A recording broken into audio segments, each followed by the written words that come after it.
Hey guys, today I'm going to show you one of my favorite automotive products I've been using for years, Duplicolor Scratch Fix Touch-Up Pen.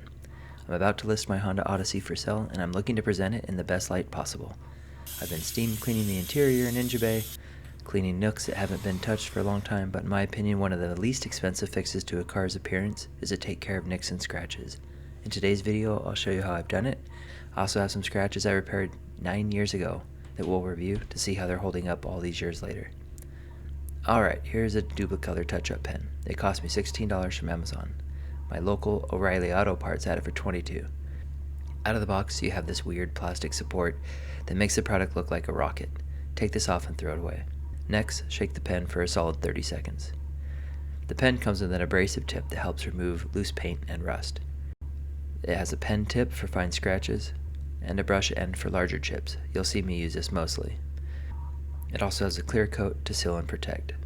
Here I'm using an abrasive tip to chip away loose paint. In this case, that isn't an issue in this spot.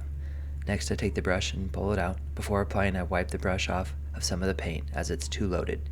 It's better to apply less paint at one time as you can always add more, but taking off too much paint is messy and more likely to result in bad outcomes. In this spot once again I'm using the abrasive tip. Next I move to using the brush. Due to the small size of this one, I could have used a pen tip for more control. What I found with using these types of products though is that if you put a little too much than what you actually should, it will often contract a little bit when it's finished drying and it'll be okay. Moving to the back of the van, we're going to fix the scratch that happened when my wife shut the garage door on the van's hatch when it was left open. As this is a big and deep one, we'll likely need a thin layer to start and a second layer a few minutes later. You keep applying until the paint is uniform. As you can see, none of the fixes are going to be perfect, but they will make your scratches look a million times better. If you have a show car, these methods are not going to cut it, but for most people a product like this is good enough. Moving on to the bottom of the hatch, you see again a pretty substantial paint chipping area. Again, work slow and put a thin layer down, then come back and put on another layer. Below the door handle is a light scratch. I try to compound polish scratches before using touch-up paint as it's a safer and better result, but sometimes it can't do the job, so touch-up paint is needed.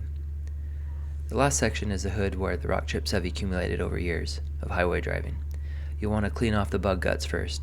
I didn't, so it made it look a little harder trying to recognize which ones were actual chips and which ones were just bug guts. It's not a bad idea to also use a product like clay bar in these areas where brake dust and the environment takes a toll on the paint.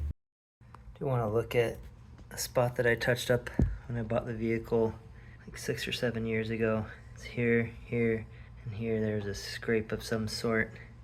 This thing's been washed many times and it's still holding up really well. So guys, that was it. Quick fixes all around for cheap. Made the van look nicer really quick and didn't need any crazy knowledge or skills to happen. If you have any tips, drop a comment below. If you have a product you've used that you like better, I'd love to see that as well. As mentioned earlier, we've linked all the items in the video description below. Which, by the way, if you click on one of those links and buy something, shortly after I might get a small kickback at no cost to you. Also, there's a way to help small creators like myself via the super thanks button below the video. And lastly, it wouldn't be a video from the internet if I didn't ask you to hit the subscribe button. At least my pleading was at the end of the video, so you didn't have to sit through that before getting the information you came for. Regardless of what you may or may not do, I appreciate your time.